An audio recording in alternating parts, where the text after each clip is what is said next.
भारतात बदलती जीवनशैली, करिअरला दिलं जाणारं प्राधान्य, आर्थिक नियोजन आणि वाढत्या वयामुळे कुटुंब नियोजनाचे निर्णय अधिक गुंतागुंतीचे होत आहेत.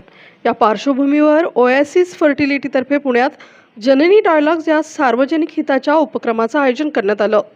The parenthood paradox building a family friendly India या संकल्पनेवर आधारित या कार्यक्रमात प्रजनन आरोग्य, पालकत्वाविषयी जागरूकता आणि माहितीपूर्ण कुटुंब नियोजन यावर विविध क्षेत्रातील तज्ज्ञांनी सखोल चर्चा केली.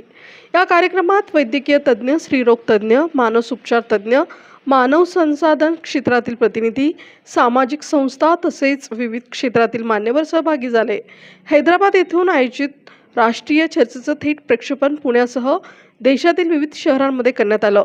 चर्चेदरम्यान भारतातील एकूण प्रजनन दर हा पुनर्स्थापना पातळीपेक्षा खाली आल्याबद्दल चिंता व्यक्त करण्यात आली आहे. विवाह उशिरा होणं हेच एकमेव कारण नसून शिक्षण, करिअर, आर्थिक स्थैर्य आणि वैयक्तिक ध्येयांना प्राधान्य देत अनेक जोडपी पालकत्व पुढे ढकलत असल्याचे तज्ज्ञांनी नमूद केलंय. मात्र मानवी प्रजनन क्षमतेचे जैविक घड्याळ आपल्या नैसर्गिक गतीने चालत असल्यानं योग्य वेळी प्रजनन आरोग्याविषयी जागरूकता आणि प्रतिबंधात्मक आरोग्य सेवा अत्यंत महत्त्वाची असल्याचं अधोरेखित करण्यात आलं. Nilesh Balkawade, regional medical head oasis fertility. 25 जुलै वर्ल्ड IVF डेच्या निमित्ताने आज आपण ओएसिस फर्टिलिटीच्या माध्यमातून जननी डायलॉग्स या प्रोग्रामची सुरुवात करत आहोत. त्याचबरोबरीने ओएसिस अकॅडमीचं लॉन्च करत आहोत.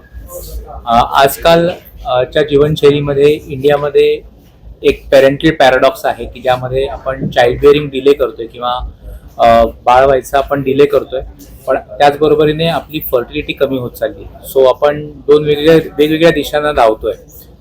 कदाचित आपल्याला लवकर मॅरेजही केलं पाहिजे आणि बाळ होण्याचा विचारही लवकर आपण केला पाहिजे.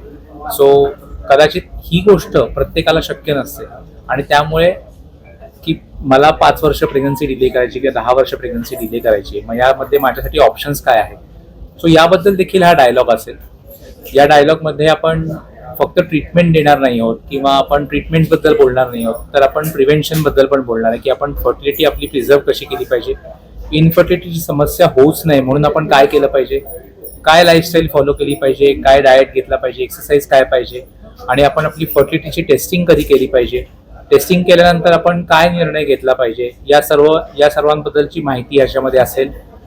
एग रिझर्व कमी असणे किंवा स्त्रीबीजांमधली अंडकोशामधली स्त्रीबीजांची संख्या कमी असणे, शुक्राणूंच्या संख्येमध्ये प्रॉब्लेम असणे, PCOD PCOS सारखे प्रॉब्लेम असणे, या सर्व गोष्टींबद्दल या प्रोग्राममध्ये एक डिस्कशन होईल.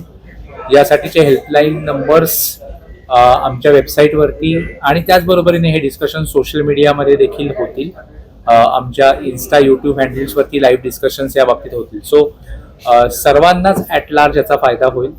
हा डायलॉग फक्त पेशंटसाठी नसून हा आपल्या सर्व पॉप्युलेशनसाठी किंवा सर्व लोकांसाठी आहे की ज्यांना हा प्रॉब्लेम नाही अशासाठी देखील हा डायलॉग आहे.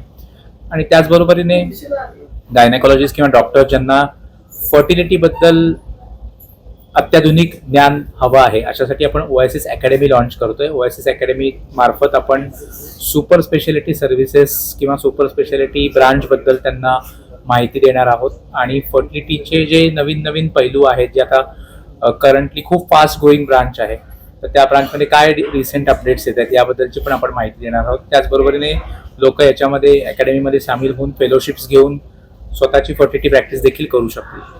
थँक्यू.